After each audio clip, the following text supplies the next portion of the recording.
Ma fille a lavé le cerveau de ma femme pour qu'elle redevienne jeune et me trompe, mais on ne mord pas la main qui nous nourrit, ma chère fille.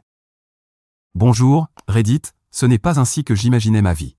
J'ai 50 ans, je suis marié à ma femme de 47 ans, et nous sommes ensemble depuis 25 ans. Nous avons 2 enfants, tous 2 dans la vingtaine, complétant cette famille que, jusqu'à récemment, je pensais être comme les autres, banale mais unie. Cependant, dernièrement, tout est parti en vrille, car je ne peux pas me débarrasser de cette suspicion persistante, ma femme me trompe, avec l'aide de ma fille.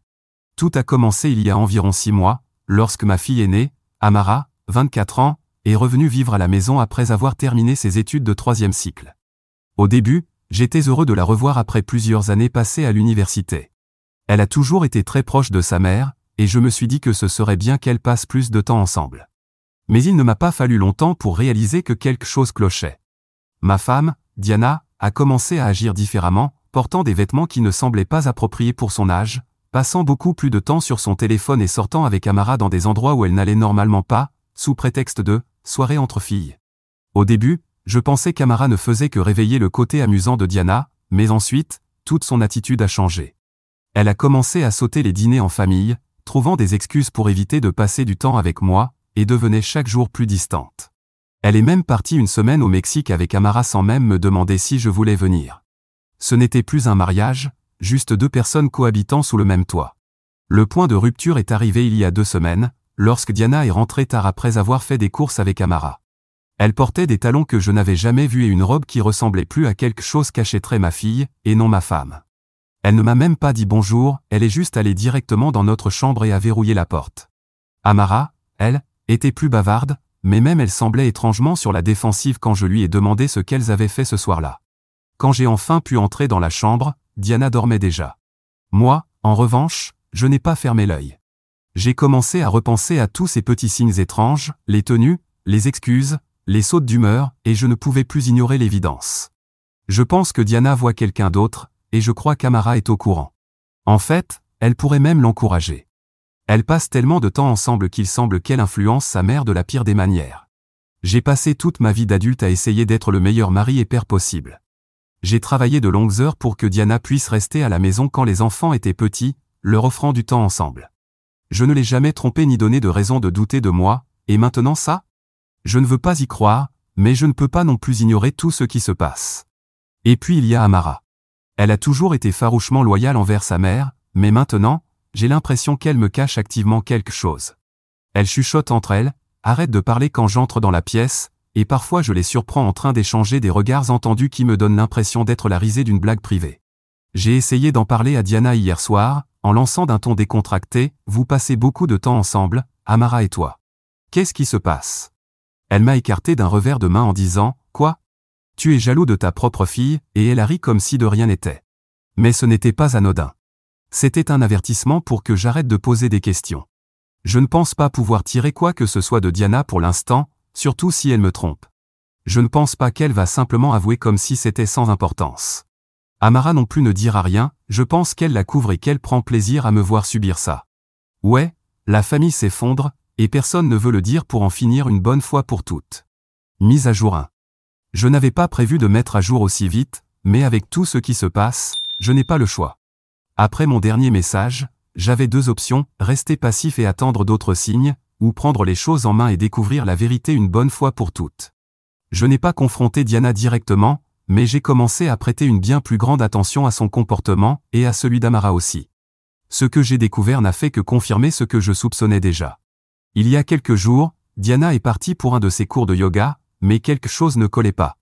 Elle n'a jamais été une fan de yoga, et d'habitude, elle va simplement à la salle de sport près de chez nous. Alors pourquoi était-elle aussi apprêtée, portant un parfum que je n'avais pas senti depuis des années ? Ça n'avait aucun sens. Ce jour-là, j'ai travaillé depuis la maison, je devais être plus proche du problème, et comme je rentre habituellement tard, il valait mieux rester ici plutôt que d'éveiller les soupçons en arrivant plus tôt. Elle n'a même pas semblé s'en soucier en me voyant dans mon bureau, et je lui ai dit que je serais occupé avec des appels. Mais dès qu'elle est partie, je suis monté dans ma voiture et je l'ai suivie. Comme je le soupçonnais, elle n'allait pas au yoga. Elle s'est rendue dans un bar branché sur un rooftop, dont j'avais déjà entendu Amara parler une fois. Je me suis garé à un pâté de maison et j'ai attendu pour voir ce qu'elle allait faire. 15 minutes plus tard, elle est entrée à l'intérieur, mais pas seule. Elle était avec un homme qui semblait à peine sorti de l'université, et le pire, c'est qu'il ne pouvait pas garder ses mains loin d'elle. Il s'est penché près d'elle, lui a chuchoté quelque chose à l'oreille, et a même posé sa main dans le bas de son dos en l'accompagnant à l'intérieur. Elle ne l'a pas repoussé, au contraire, elle semblait adorer l'attention. Elle riait et jouait avec ses cheveux comme une adolescente à son premier rendez-vous. C'était esséurant à regarder. Je suis resté assis dans ma voiture, agrippant le volant si fort que mes jointures sont devenues blanches. Je voulais entrer là-dedans et la tirer dehors, mais je ne l'ai pas fait. Pas encore, je devais être intelligent. Quand elle est rentrée ce soir-là, je lui ai demandé comment s'était passé son cours de yoga, et elle n'a même pas sourcillé. Elle a commencé à raconter à quel point ça avait été relaxant et combien elle avait besoin de se déconnecter. C'était comme regarder quelqu'un réciter une pièce de théâtre bien répétée. Je connais Diana depuis 25 ans, je peux dire quand elle ment. Au moins, j'avais quelques photos sur mon téléphone de tout ce que j'avais vu cet après-midi-là.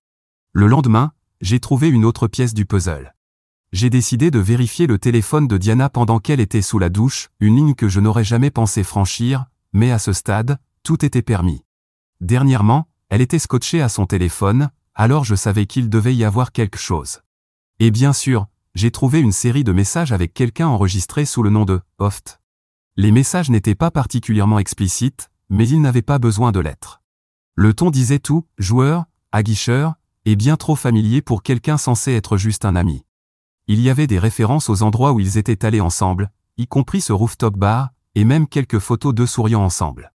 L'implication d'Amara est devenue encore plus évidente ce soir-là. Je l'ai entendu parler au téléphone dans la cuisine, disant à quelqu'un « Maman mérite ça », et papa ne comprend tout simplement pas. Elle ne s'est pas rendue compte que j'étais là, écoutant, car à cette heure-là, d'habitude, je vais me coucher. Quand je suis entré, elle a sursauté et a rapidement mis fin à l'appel. Je lui ai demandé directement « Qu'est-ce que papa ne comprend pas ?» Elle a juste haussé les épaules et a dit que c'était une conversation entre filles à propos de garçons. Mais elle avait le même visage que quand je la surprenais en train de voler des biscuits quand elle était enfant. J'ai aussi découvert, grâce au message sur le téléphone de Diana, qu'Amara l'avait emmenée dans certains de ces endroits. Quand j'ai demandé innocemment à Amara comment s'était passée sa journée, elle a esquivé la question, marmonnant quelque chose à propos de courses à faire. Je ne suis pas idiot, elle couvre sa mère, et à ce stade, je sais qu'elle encourage activement cette liaison. J'ai commencé à tout noter, date, heure, lieu, pourquoi les confronter sans preuve. Si Diana veut détruire notre mariage, très bien, mais je ne partirai pas les mains vides lors du divorce. Je ne les laisserai pas me manipuler plus qu'elles ne l'ont déjà fait.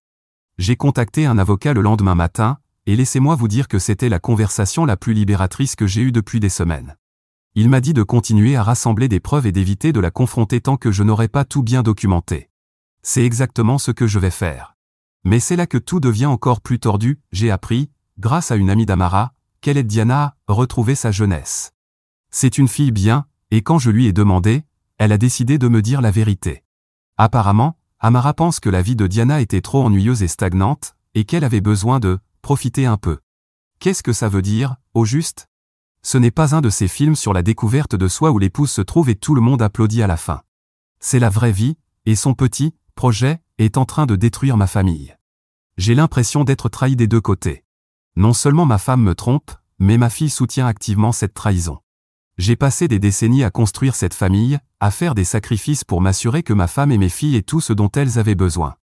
J'ai fait des heures supplémentaires pour que Diana puisse rester à la maison quand les filles étaient petites. J'ai soutenu Amara afin qu'elle puisse terminer ses études sans dette. Et c'est ainsi qu'elle me remercie? En me trompant et en aidant sa mère à m'humilier? J'ai commencé à me détacher émotionnellement de toutes les deux. Je ne ressens plus aucun attachement envers elle. Diana n'arrête pas de me demander si je suis stressé ou si quelque chose ne va pas, et j'ai du mal à ne pas exploser. Elle a été distante pendant des mois, et ça ne posait aucun problème, mais dès que c'est moi, c'est un souci? Amara, de son côté, m'évite complètement. Elle sait probablement que je suis au courant. Pour l'instant, mon objectif est de rester calme et stratégique. J'ai déjà commencé à protéger mes finances, à séparer nos comptes, et à m'assurer que tout soit prêt pour le moment où tout cela éclatera inévitablement. Mais ne vous y trompez pas, je ne vais pas simplement rester là à subir tout ça. Si Diana et Amara veulent jouer, elles vont apprendre à leurs dépens que je ne suis pas le genre d'homme qu'on piétine. Mise à jour eux. Les choses n'ont fait qu'empirer depuis mon dernier message, et j'ai l'impression de ne plus reconnaître ma propre famille. C'est comme si je vivais avec des monstres. Après ce que j'ai vu au rooftop bar et les messages que j'ai trouvés sur le téléphone de Diana, je pensais être prêt à tout. Mais je n'étais pas prêt pour ça. Personne ne le serait. Il y a quelques jours, j'ai décidé d'approfondir un peu plus l'implication d'Amara dans toute cette histoire. Je me suis dit que si Diana avait été assez négligente pour laisser des messages compromettants sur son téléphone, Amara avait peut-être aussi fait une erreur. Alors, pendant qu'elle était sortie, j'ai vérifié son iPad, qu'elle utilise souvent. Bien sûr, son compte iCloud était ouvert et synchronisé avec son téléphone. Il ne m'a pas fallu longtemps pour trouver exactement ce que je cherchais. Il y avait des messages entre Amara et Diana parlant d'un homme nommé T. Au début, ils semblaient assez normaux, du moins pour une liaison. Elle parlait juste de passer du temps ensemble ou de la manière dont Diana allait le retrouver. Mais en continuant ma lecture, je suis tombé sur des messages qui m'ont retourné l'estomac. Amara encourageait activement Diana à voir cet homme. Elle écrivait des choses comme « Tu mérites de t'amuser, maman » et « Papa ne t'apprécie pas comme il le devrait ». Le pire ? Il y avait des photos. Des photos de Diana et cet homme à la plage, au restaurant, et même dans notre jardin. Certaines avaient été prises par Amara. C'était comme un coup de poing dans le ventre. Non seulement ma femme me trompe, mais ma fille l'encourage. Je ne comprends pas, comment peut-elle vouloir que sa mère trahisse son père ? J'ai décidé de tester le terrain et de voir jusqu'où cela allait. Le soir suivant, pendant le dîner, j'ai mentionné que je pensais organiser des vacances en famille. Diana a immédiatement rejeté l'idée, disant qu'elle et Amara avaient déjà prévu un voyage entre filles. Cela ne m'a pas surpris. Mais la réaction d'Amara a attiré mon attention. Elle s'est braquée et a dit « Pourquoi tout doit toujours t'inclure, papa ?» Elle ne l'a même pas dit sur le ton de la plaisanterie, c'était tranchant, presque méprisant. Je n'ai pas répondu. Je l'ai juste regardée, et elle a rapidement changé de sujet. Ce même soir, je les ai entendus parler dans la chambre d'Amara. Je n'ai pas tout saisi, mais j'ai compris suffisamment pour savoir qu'elle parlait de T. Diana a dit quelque chose comme « Tout ça pourrait nous exploser à la figure », et Amara a répondu « Seulement si papa découvre tout ». Je suis resté là, dans le couloir, le cœur battant, réalisant qu'elle ne me considère même pas comme une menace. Elle pense que je n'ai aucune idée de ce qui se passe. Mais voilà le truc, elles ont tort. Je sais déjà tout, jusqu'au moindre détail. Alors ça ne va pas bien se terminer pour elle. J'ai assemblé mon plan pièce par pièce, et maintenant il est presque prêt. J'ai déplacé la majorité de mes économies dans un nouveau compte auquel Diana n'a pas accès et j'ai fait en sorte que tous nos comptes joints soient gelés jusqu'à nouvel ordre. Avec toutes les informations que j'ai rassemblées, le choc va être brutal. Mon avocat dit que cela me sera utile si l'affaire doit aller devant un tribunal. Ce qui est encore plus rageant, c'est à quel point Diana ment sans la moindre honte. Hier, elle m'a dit qu'elle avait prévu un dîner avec une amie. Mais quand je lui ai demandé innocemment le nom de cette amie, elle n'a même pas su en inventer un. Elle a bafouillé un instant avant de dire « Tu ne la connais pas », puis elle a rapidement changé de sujet. C'est presque insultant de voir à quel point elle fait peu d'efforts pour couvrir ses traces. Elle est tellement persuadée que j'accepterai aveuglément toutes ces histoires, ce qui, en réalité, joue en ma faveur, car cela me facilite énormément la collecte de preuves. J'ai aussi parlé avec ma fille cadette, Mia, qui a 21 ans et vit seule. Je ne voulais pas l'impliquer dans ce désastre, mais j'avais besoin de savoir si elle avait remarqué quelque chose. Quand je lui ai demandé si Diana ou Amara avaient eu un comportement inhabituel, elle a hésité avant de dire « Amara a toujours été la préférée de maman. » Ça ne me surprendrait pas qu'elle cache quelque chose. Je ne voulais pas entraîner Mia dans cette histoire, mais cette phrase a confirmé tout ce que je soupçonnais déjà. Diana et Amara ont formé une sorte d'alliance malsaine, et moi, je suis sur le côté, à observer de loin. Le plus dur dans tout ça, c'est de garder mon calme. Chaque fois que Diana entre dans la pièce, une vague de colère monte en moi, et j'ai du mal à la contenir. Chaque fois qu'Amara me regarde comme si j'étais un imbécile, je dois me rappeler que m'énerver ne résoudra rien. Mais c'est de plus en plus difficile de rester impassible. La seule chose qui me réconforte, c'est que tôt ou tard, ce sera moi qui les regarderai comme des idiotes. D'ailleurs, toujours en lien avec cette situation, j'ai reçu un appel d'une collègue de Diana, une femme que j'ai rencontrée lors de quelques événements de son entreprise et qui a la réputation d'être une commère. Elle semblait nerveuse. Elle m'a dit qu'elle avait entendu des rumeurs sur Diana et un jeune homme qu'elle ramenait souvent avec elle. Apparemment, c'est devenu une blague au bureau de Diana, tout le monde dit qu'elle traverse une crise de la cinquantaine et se comporte comme une stagiaire. Elle ne m'a pas donné beaucoup de détails, mais c'était suffisant pour confirmer que l'infidélité de Diana n'est pas seulement une affaire privée, elle est suffisamment publique pour que les gens en parlent derrière son dos. Je ne sais pas ce qui est le plus humiliant, le fait qu'elle me trompe ou le fait que tout le monde semblait être au courant sauf moi. Mais si Diana veut jouer à l'adolescente en pleine crise existentielle, elle va bientôt recevoir une leçon de réalité. Il ne me reste plus grand-chose à faire, alors je dois rester concentré, garder la tête froide et m'en tenir au plan. Mon avocat me dit que je fais tout correctement jusqu'ici, et une fois que nous aurons rassemblé assez de preuves, nous lancerons une procédure de divorce inattaquable. Mais je ne vais pas m'arrêter là, le divorce n'est que la première étape. Diana et Amara veulent réécrire les règles de cette famille. Très bien, je vais les réécrire aussi. J'ai commencé à renouer avec d'anciens amis et collègues, à essayer de reconstruire une vie en dehors de ce chaos. Si Diana veut jeter 25 ans de mariage à la poubelle pour un gamin de la fac, c'est son problème. Mais je ne la laisserai pas, elle ou Amara, imposer leur version de l'histoire. J'ai aussi commencé à envisager d'engager un détective privé. Mon avocat me l'a conseillé, disant que cela pourrait renforcer encore davantage mon dossier. Ça peut sembler extrême, mais à ce stade, plus rien dans cette situation n'a de sens. J'ai besoin de tous les atouts possibles. Ce n'est pas fini, loin de là. Elles pensent avoir le contrôle de la situation, mais elles ne réalisent pas que j'ai déjà 10 coups d'avance. Mise à jour 3. J'ai attendu quelques jours avant de faire cette mise à jour, car je voulais être certain que tout soit prêt avant de passer à l'étape suivante. Eh bien, j'ai franchi cette étape, et laissez-moi vous dire que ça s'est mieux passé que prévu. On ne sait jamais comment ce genre de choses va se dérouler, mais cette fois, j'ai eu un résultat parfait. Après mon dernier message, j'ai décidé d'engager le détective privé que mon avocat m'avait recommandé. Cela me semblait être une mesure radicale, mais rien n'est trop radical quand on veut s'assurer d'avoir chaque avantage possible. Je voulais que mon dossier de divorce soit irréprochable. En moins d'une semaine, le détective m'a apporté tout ce dont j'avais besoin, et bien plus encore. Des photos, des relevés horaires, même des reçus d'hôtel accumulés par Diana et son gamin. J'avais fait un bon travail de mon côté pour rassembler des preuves, mais pas aussi bon que le détective. Il y a une raison pour laquelle c'est son métier. D'ailleurs, le gars s'appelle Tyler, ce qui résout enfin le mystère du fameux T. Il a 25 ans, il est coach sportif et apparemment adore exhiber ses abdos sur Instagram. Classe. Le détective a également découvert quelque chose à laquelle je ne m'attendais pas. Amara ne se contentait pas de soutenir l'infidélité de Diana, elle y participait activement. L'un des reçus montrait qu'Amara avait réservé une chambre d'hôtel pour Diana et Tyler sous son propre nom. Elle avait même envoyé un paiement à Tyler avec une note disant « Pour ton temps ». Si c'est ce que je pense, franchement, je ne veux même pas le savoir. Mais à ce stade, une chose est claire, Amara a définitivement choisi son camp, et il n'y a plus de retour en arrière possible. Avec toutes ces preuves en main, mon avocat et moi avons conclu que nous en avions assez, et qu'il était temps d'agir. Nous avons rédigé les papiers du divorce, et Diana les a reçus il y a 2 jours. J'ai fait en sorte que tout soit parfaitement orchestré, je voulais que les papiers lui soient remis pendant qu'elle et Amara étaient dehors pour l'un de leurs soirées entre filles. D'après le détective, elles étaient dans un endroit branché en centre-ville. J'imagine sans mal la tête de Diana en recevant la notification de son avocat pendant qu'elle sirotait des cocktails hors de prix avec sa complice. Quand Diana est rentrée à la maison, elle n'a même pas essayé de nier. Elle est entrée, a jeté son sac sur le comptoir et a dit « Alors, tu m'espionnes ?» Elle n'avait aucun remords, elle était furieuse que je l'ai découverte. Je lui ai répondu « Tu l'as cherché, Diana. Maintenant, assume les conséquences. » Quand elle a compris qu'attaquer ne mènerait à rien, elle s'est mise à pleurer, évidemment, en disant qu'elle n'avait jamais voulu me blesser et que tout cela lui avait échappé. Elle prétendait que c'était juste une histoire sans importance, mais que tout avait dégénéré parce qu'Amara Y avait encouragé. Waouh! Non seulement elle a fait tout ce que j'ai découvert et prouvé, mais maintenant, elle essaie de rejeter la faute sur sa propre fille. Si je n'étais pas impliqué, je crois que j'en rirais.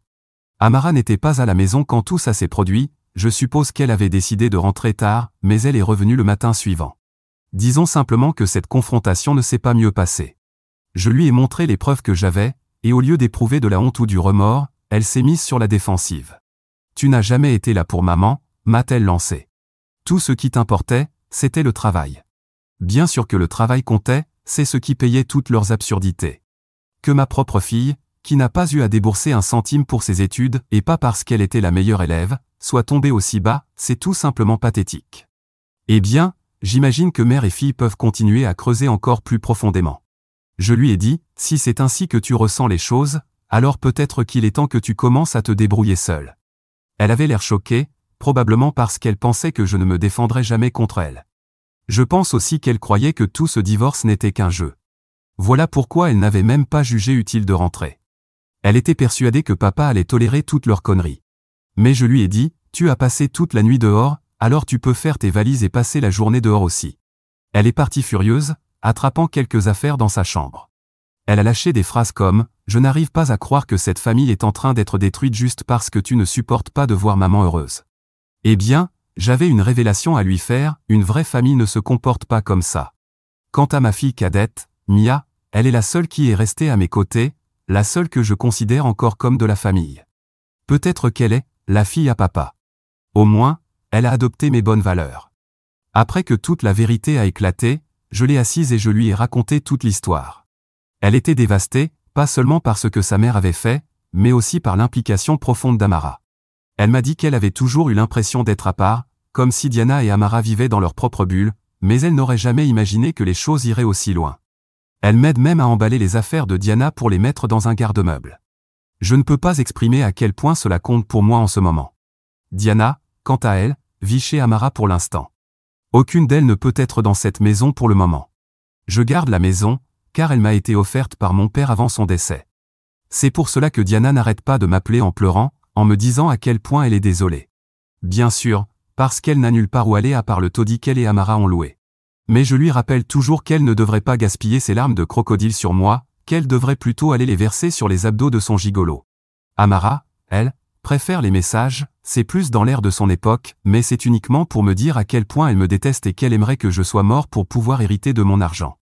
Elle va avoir une sacrée surprise. Depuis que j'ai recommencé à renouer avec d'anciens amis et à passer du temps sur des loisirs que j'aimais autrefois, les choses ne vont pas si mal, maintenant que tout a explosé. Peut-être parce que mon deuil a commencé bien avant cette mise à jour. Tout ce qu'il me reste à faire, c'est finaliser ce divorce et en finir une bonne fois pour toutes, et un petit cadeau surprise que je réserve à Amara. Je ne lui ai pas encore donné, donc je n'ai pas sa réaction, c'est pourquoi je ne vais pas en dire trop dans cette publication. Mise à jour 4. Tout est en place, une nouvelle vie, un divorce finalisé et une nouvelle famille. Ma nouvelle famille se résume à 2 personnes, ma fille Mia et moi, et d'après mon expérience, c'est tout ce dont nous avons besoin. J'ai appris qu'il faut être plus sélectif sur qui on considère comme de la famille. La seule bonne chose que Diana m'a laissée, c'est Mia. Le divorce s'est tellement bien passé que j'ai envie d'embrasser mon avocat. Tous ces appels où je lui disais que je n'en pouvais plus et qu'on devait déposer les papiers, alors qu'il me disait d'attendre, tout en valait la peine. Je n'ai pas eu à donner mes économies à Diana, ni la maison, ni à lui verser une pension. Le visage de Diana quand elle a découvert tout ça était inestimable. Cette fois, c'est moi qui la regardais comme une idiote, pendant qu'elle réalisait probablement que sans mon argent, elle ne pouvait pas se permettre un homme comme Monsieur T. Ce qui est ressorti durant le processus de divorce, c'est qu'elle le payait littéralement pour être avec elle. Et pas juste un peu, le pack complet, avec tous les extras. Ça doit coûter cher. Quant à ma fille Amara, je lui ai enfin donné la surprise que j'avais promise. J'ai commencé par couper sa carte de crédit, sur laquelle elle avait accumulé une belle somme de dettes ces derniers mois pendant que tout ça se passait. Peut-être que si, au lieu d'aider sa mère à tromper, elle avait cherché un emploi après l'université, elle n'aurait pas à commencer sa vie d'adulte avec des dettes. Il y avait aussi une voiture à son nom, mais financée par moi. Cette voiture a maintenant été reprise par le concessionnaire. Et pour couronner le tout, je l'ai retirée de mon testament. Je lui ai annoncé cela lorsqu'elle m'a appelé pour se plaindre qu'on lui avait pris sa voiture. Surprenant, non? Oui, elle m'a appelé, mais je ne lui ai pas laissé le choix, car je n'avais répondu à aucun de ses messages. Je l'ai informée de son récent retrait de mon testament. Elle n'était pas contente du tout. Je dirais même qu'elle était dévastée, car elle a commencé à pleurer, exactement comme sa mère le fait toujours. Alors, je lui ai dit, regarde le bon côté des choses. Au moins, je n'ai pas besoin de mourir pour que tu obtiennes mon argent, parce que tu n'en auras de toute façon pas un centime. Après cette conversation, Amara a commencé à harceler sa sœur, lui disant qu'elle était la préférée parce que je ne lui laissais rien. Amara a une vision totalement déformée de la réalité. Sa sœur l'a bloquée, tout comme elle l'avait fait avec leur mère. J'ai fait de même, parce que je n'ai plus rien à leur dire. Et puisque je n'ai plus rien à leur dire, je suppose que je n'ai plus rien à mettre à jour non plus. Ce sera donc la fin de mon histoire. Je ne peux que souhaiter le meilleur à ceux qui me lisent.